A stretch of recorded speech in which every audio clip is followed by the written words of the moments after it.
I'm at Packard Freezer Camp this weekend, and I thought, what better way to start a brand new camping year than to keep a camping journal here.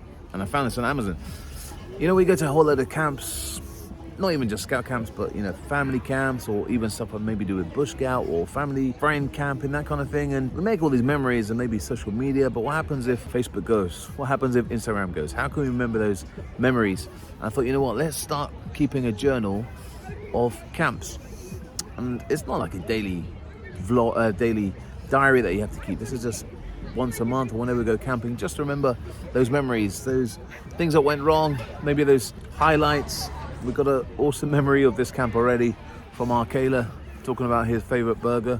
And you remember all these things, but like, do you actually remember it? So I thought, you know what, let's start writing this camping journal. And I found this one on Amazon, and it didn't cost that much. And I'll show you what we're doing.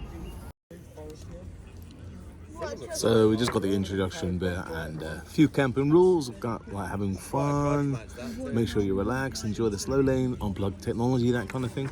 And then as we turn the page, this is where you start writing your details. So we've got things like destination, when it was, where you traveled from, who you traveled from, where you pitched, camped, highlights, lowlights. But the good thing about this is my really bad doctor's writing. No one can ever read it, so only I can write it. I can write a whole load of code words. No one will know what I'm talking about. Yeah, and it's just a whole load of pages, and then we flick to the back, see like loads and loads of pages.